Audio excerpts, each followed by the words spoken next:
Hello, and welcome back to the Caliphs, the rise and fall of Arab power. My name is Zaid Wahab, and today we'll take a look at developments in Egypt and Khurasan in the last decade of the 9th century. Both the Tulunids and Saffarids, respective masters of these realms, were humbled during Al-Mu'tadid's glorious reign. There was no Abbasid belligerence involved. The dynasts actually enjoyed relatively warm relations with the Caliph, though I guess not warm enough for him to help them out when they tripped up. After we're done describing their woes, we'll turn our attention back to the capital to discuss some of Al-Mu'tadid's policies and reflect on his style of leadership. Episode 79: Fortune Favors the Brute.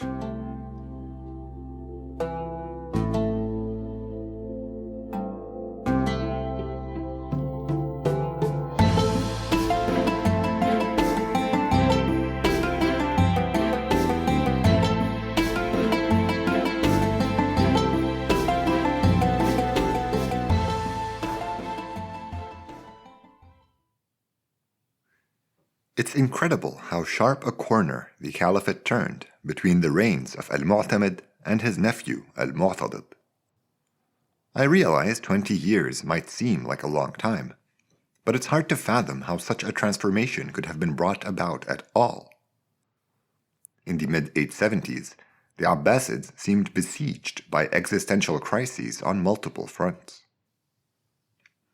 For the next decade, they fought an uphill battle against the rebellion in Iraq, and although they made progress and ultimately emerged victorious, their survival was far from assured. Things could have gone awry at any point, even towards the very end, like when Talha was gravely wounded in battle. It wasn't smooth sailing after they triumphed in Basra either. In the last decade of Al-Mu'tamid's reign, from 882 to 892, the Abbasids lost most of their wars. Talha's son failed to retake Egypt from Khumaruya ibn Tulun, while his father lost against first the Saffarids, then the Dulafids. Furthermore, the Caliphate struggled in other dimensions as well, with its treasuries perennially empty and its governors increasingly insubordinate. Now contrast all this to the ease with which Al-Mu'tadid reconquered Mesopotamia and western Iran. The new administration enjoyed far more than just military strength. It was also united and eventually prosperous. I couldn't make sense of this shift at first, thinking perhaps it was a consequence of historical propaganda or bias in our sources.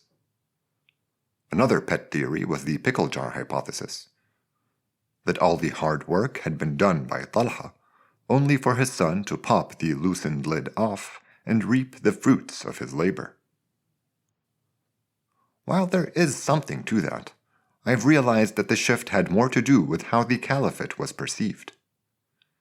In the 880s, after literal decades of disarray, the Abbasid Caliphate looked like it was on the brink of collapse.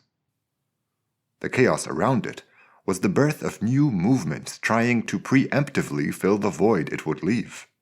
They were in a very real sense predicated on the Caliphate's demise.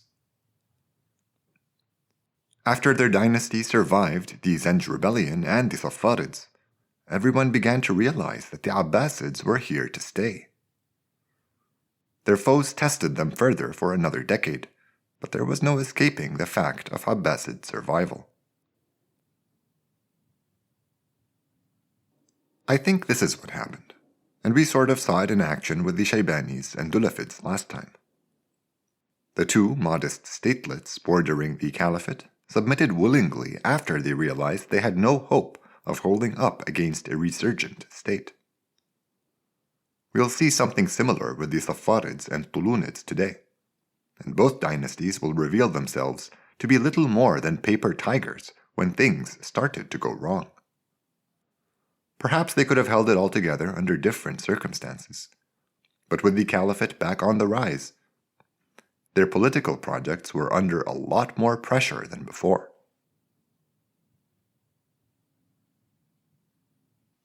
We'll begin our discussion in Greater Khurasan, mainly because our sources have less to say about the distant province. Amr ibn Layth al-Saffar had done a good job growing his realm, and he maintained a positive relationship with the Abbasids.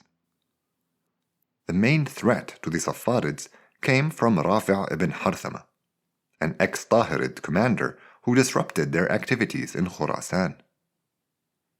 A gifted leader, Rafi' was more an adventurer than a statesman, and while his loyalties shifted over time, he always maintained an anti-Saffarid stance. After the Caliphate made peace with the Saffarids, he switched from the Abbasid side over to the Zaydis, though we don't find a lot to suggest that this new bond was especially deep.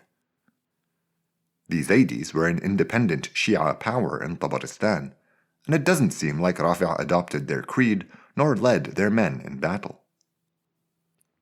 Relying on his own loyal troops and local allies, he held the ex-Tahirid capital of Nishapur for several years, and at his height he could claim a significant chunk of Greater Khurasan.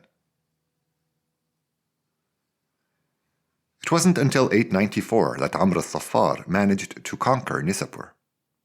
He spent some time there, maybe around a year, but as soon as he left, Rafi' returned and reclaimed the city. This seems to have been the Saffarid plan all along, because Amr marched his army right back and laid siege to Nishapur, looking to put an end to the rebel for good. Rafi' managed to escape, but the Saffarids chased him to Tus, a city about 100 miles east, and defeated him there. Rafi' fled again, this time all the way to Khwarezm, about 1,000 kilometers north. The Saffarids never gave up the chase, though, and they finally captured him 2 years later in 896 and forwarded his severed head to Amr. 1,000 kilometers was a conservative estimate, by the way. Khwarezm is a vast region, split between modern Uzbekistan and Turkmenistan, and we're not told exactly where Rafi' met his end.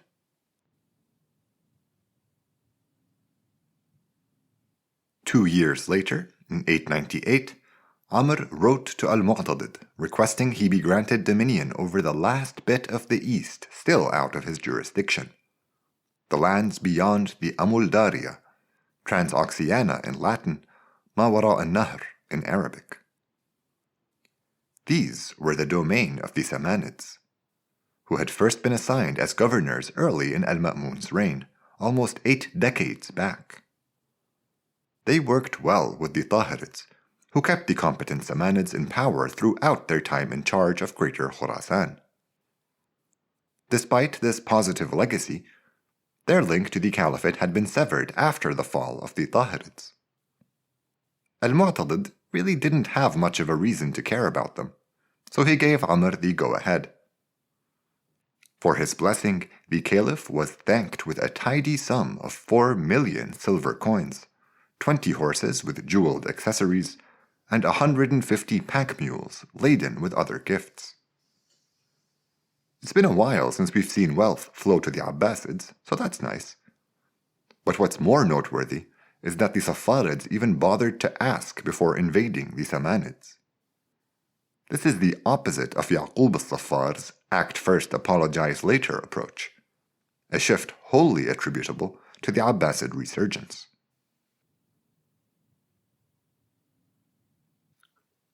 Amr's generosity suggests he was confident of victory over his smaller adversary. Not to look a caravan of gift horses in the mouth, but this was peanuts compared to how much money he had. Our sources quote a letter from Ismail ibn Saman, telling Amr that there was no reason for a ruler bestowed with such a vast and rich domain to covet the humble area under Samanid rule. The Saffarid didn't bother with a response at first. But when another letter came, warning him of how difficult crossing Balkh's river with an army would be, Amr replied saying that if he pleased, he could plug the watercourse by dumping a fraction of his enormous wealth into it. Having ignored all appeals for peace, the Saffarids prepared for a campaign into Transoxiana in the year 900.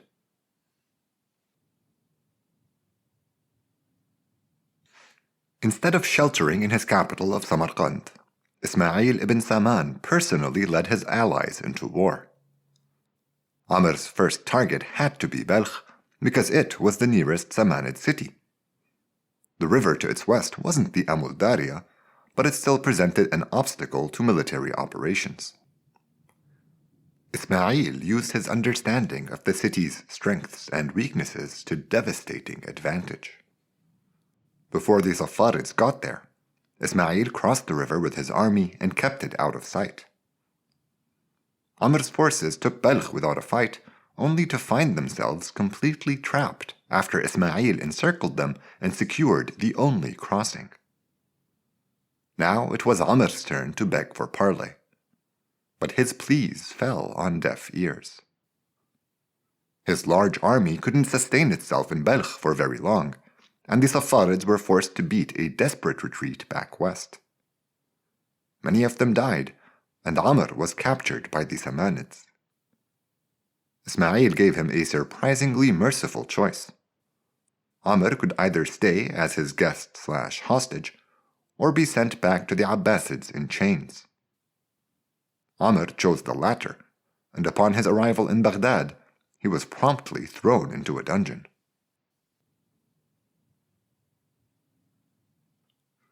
Although the Saffarids had maintained a good relationship with the Caliphate in recent years, Al-Mu'tadid found no sense in restoring Amr to power. We can only speculate about his thinking, but there were clear advantages to having the Saffarids taken down a peg. The Abbasids had long sought to retake the rich province of Fars from them, and they managed to reoccupy it for a few years before it reverted to Saffarid control.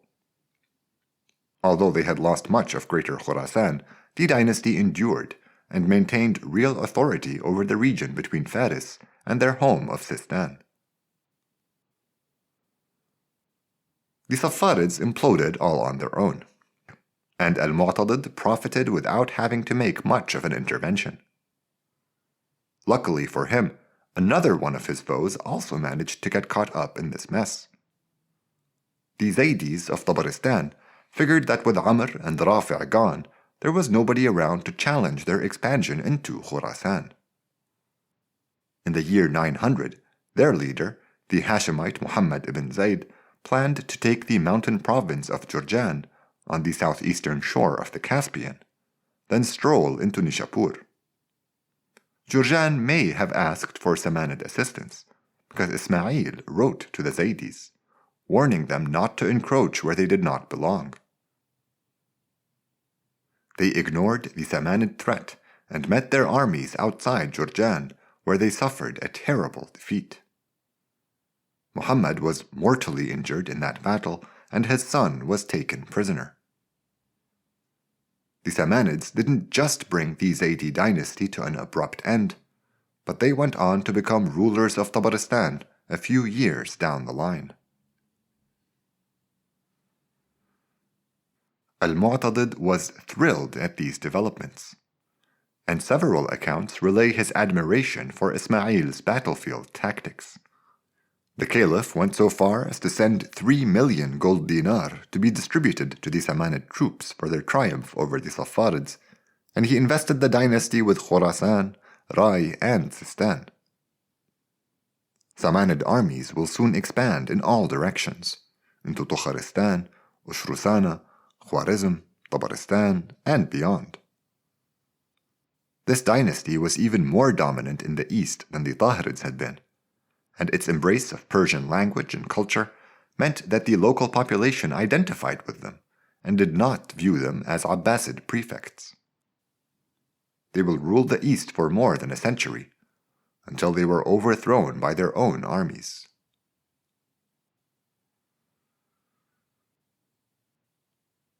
Okay, now let's turn to the Tulunids in the west. Their relationship with the Abbasids started out great. Khumaruya, which is how I think his name was pronounced in Arabic, sent Al-Mu'tadid a long list of treasures to congratulate him for his ascension, including jewels, tapestries, fancy silver lances, and even a giraffe. Oh, and also his daughter's hand in marriage. Khumaruya proposed his daughter be wed to Al-Mu'tadid's son, but the Caliph said he'd marry her himself, a proposition which deeply honored the Tulunid leader. I wonder how the bride felt about the switch, but unfortunately her opinion did not make it into the historical record. I hate to waste time on stuff that isn't relevant to our narrative, but I feel I have to tell you about the ridiculous expense that went into sending Khumaruya's daughter, Qatr al-Nada, Arabic for dewdrop, to her new home. Now Khumaruya was infamously prodigal. He lived lavishly, gifted generously, and had his very own pool of mercury.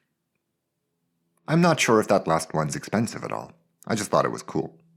Apparently, he used it as a cure for insomnia. But to get back to Qatr al-Nada's journey, Khumaruya felt his daughter was too pure to be sullied by sleeping al fresco, so he ordered over a dozen palaces be built between Cairo and Baghdad so that she could sleep in one every night. The bed she was carried on had over 30 kilograms of gold.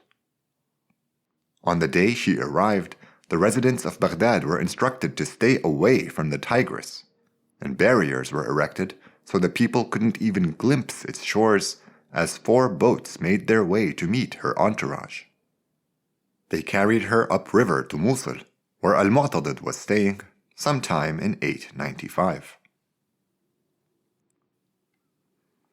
The father of the bride didn't have very long to reflect on the marital extravaganza he'd arranged. In early 896, shocking news came from Damascus. Khumaruya had been slain in his bed by one of his personal servants. Al-Tabari provides absolutely no details on this murder, but while Al-Mas'udi has more to say, it doesn't make much sense and quickly gets weird. Later sources sometimes allege an illicit affair or a love triangle, but there's nothing to back one theory over another. The perpetrators were punished, and Khumaruya's son, Jaysh, became the new ruler. Alarmingly, he was only 14 years old. Only a few months later, a handful of emaciated senior Turkish commanders showed up at the gates of Baghdad begging for sanctuary. When the Caliph granted them an audience, they told him how they'd plotted to replace Jaysh with a more qualified candidate, only to be discovered. They had to immediately flee the whole way from Egypt without having made any preparations, a journey that cost many of them their lives. Less than 10 months into his reign, Jaysh's troops turned on him. They killed the youth and his mother, pillaged their estate, and even destroyed a good chunk of the capital. When they were done with their rampage, they appointed his younger brother, 8-year-old Harun, as the new Tulunid dynast. We don't have a lot of solid material on the motivation for all this, just a few lines about how Jaysh's senior advisors were deeply unpopular. I think it's obvious what's going on, though.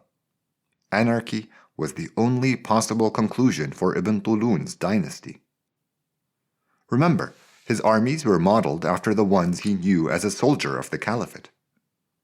They were comprised entirely of troops with no relation to the land and people they fought for, only tied to the state through the person of the ruler. We saw how that had worked out for Samarra. As soon as the Abbasid Caliph ceased to be a respected figure, the armies realized they were the true power in the land.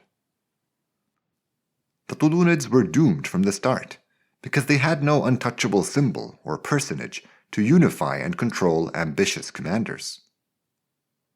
What followed was a now familiar pattern of military infighting for control of the state and its riches.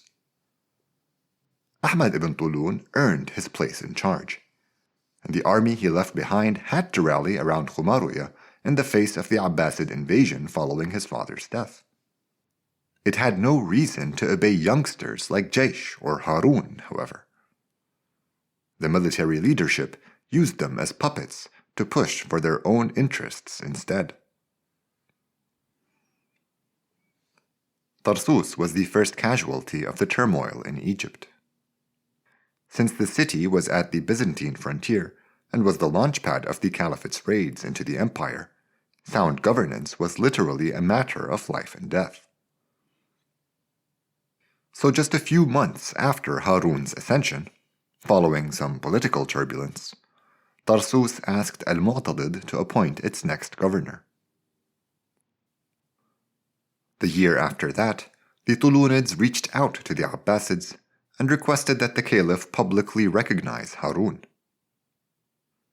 This is when al-Mu'tadid squeezed them hard, saying he would only acknowledge their jurisdiction over Egypt and the Levant, but none of the lands bordering the Byzantine Empire. Not just that, he also increased their annual tax by a whopping 50%, from 300,000 to 450,000 gold dinar. The Tulunids had no choice but to accept, and the Abbasid Caliph scored another of his effortless triumphs. We can find several instances of Abbasid strength passively undermining the neighboring dynasty in the Tulunid example. The lavish spending to build ties with the Caliphate was unnecessary, but establishing a bond with the Caliph was extremely important to the unanchored dynasty. Humayra was wise to prioritize it, even if he didn't quite manage to translate it into inherent legitimacy for his house. Another consequential instance was the arrival of the Turkish commanders in Iraq. They found a home with the Abbasid armies, and they would go on to help them retake all of Tulunid territory down the line. Finally, the Tulunid faction in power looked to the Caliphate to bestow it with a kind of legitimacy, and they were ready to accept any terms the Caliph offered. Al-Mu'tadid's support was not in good faith, however, and he clandestinely meddled in Egyptian politics to destabilize the volatile situation further.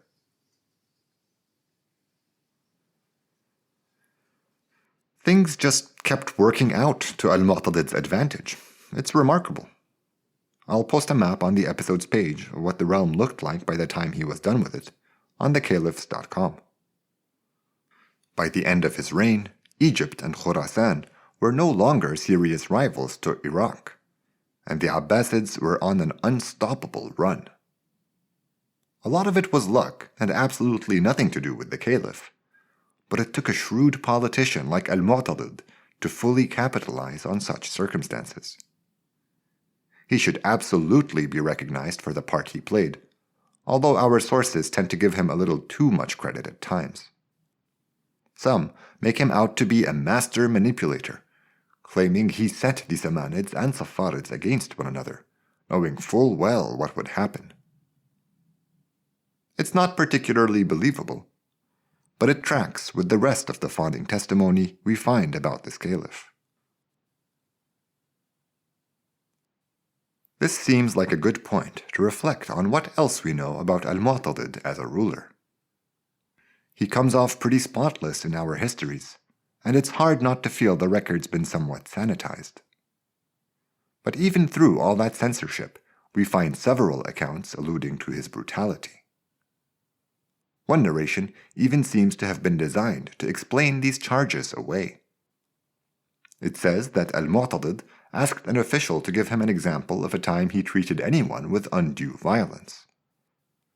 After some hesitation, the man said he remembered when the caliph ordered the brutal execution of 3 vagabonds for stealing.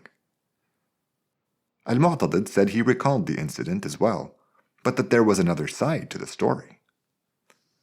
He'd secretly let the thieves off with a warning, then intentionally displayed 3 mutilated corpses to the people to scare them straight.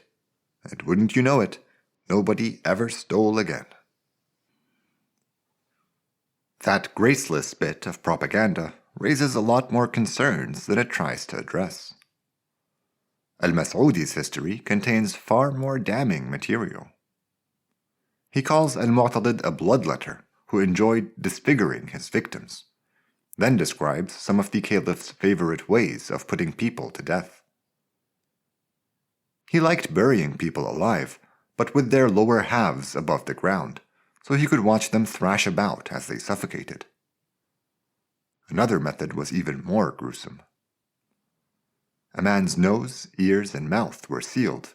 Then he was pumped full of air until he ballooned, only to be dangled naked from some roof and shot at with arrows until he burst like some grisly piñata. It was downright revolting to read about. So there was clearly something terribly wrong with Al-Mu'tadid, but luckily for the Caliphate, he was a high-functioning sociopath. It really does seem like his subjects enjoyed a prosperous few years, because the main internal themes we come across are wealth and reconstruction. The broad headline is that the Caliph did so well, his state went from bankrupt to surplus, and he spent vast amounts restoring Baghdad to its former glory.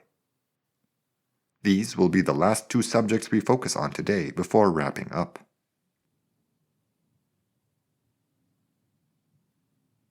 We are told Al-Mu'tadid amended the tax schedule so revenue was collected during times of harvest.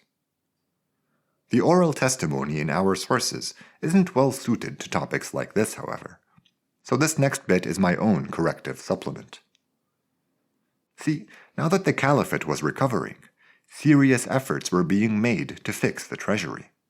And while it's true that the state's finances were improving, much of the gains came from reconquests. General decline was still a problem. Many episodes ago, we described the real cost of the anarchy, the disastrous long-term consequences it had for Iraq's agricultural output. Despite the prosperity we hear about during Al-Mu'tadid's reign, very little went towards rehabilitating the agricultural infrastructure that had once enabled Iraq to support its population. The administration's reliance on merchant families, like the Banu Furat and Banu Jarrah, to manage the state's taxation meant that tax farming was used more widely than ever before, a system that does nothing to incentivize long-term thinking. Our sources love to praise Al-Mu'tadid for the positive interventions he made in this sphere. I just want to make sure that nobody hears reforms and surplus and thinks that everything had finally been resolved. This caliph comes off like a financial genius because he maintained a full purse when those before him struggled. But a leader with a keener sense for statecraft would have invested in the future far more judiciously. Al-Mu'tadid was a builder, not a bureaucrat, and since constructing large, beautiful structures is much more of a crowd pleaser than digging canals, our Baghdadi histories love him for it. You may have noticed that we haven't really mentioned Samarra since Al-Mu'tamid passed away. But if not, then let me tell you, it's official. Baghdad was the Abbasid capital once again. Much of the material for the Caliph's fancy new buildings came from stripping down structures in Samarra, so the ex-capital was sort of being reabsorbed. Although it was abandoned just 60 years after it had been founded, Samarra maintained the prestige of being the resting place for several Abbasid caliphs and 2 Shia imams. The Shia are actually the one subject I've been holding back from you, but I won't be able to keep it up much longer. I just wanted to hold off the discussion until I had enough material to fill a whole episode. Things are about to get heated, though. Not between the Caliphate and the Shia per se, but with a weird offshoot of theirs dubbed the Qaramita, or Karmatians. We won't get into it now, but they were first mentioned in our sources in the early 890s, towards the end of Al-Mu'tamid's reign. Their movement evolved greatly throughout Al-Mu'tadid's decade in charge, and they will be a real problem for his successors.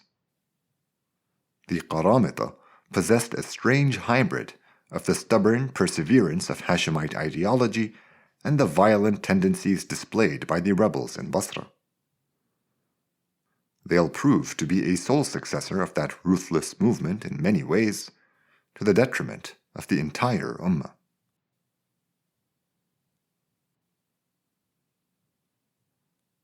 The storied reign of Al-Mu'tadid lasted from 892 to 902, and he was only in his early 40s when he passed away.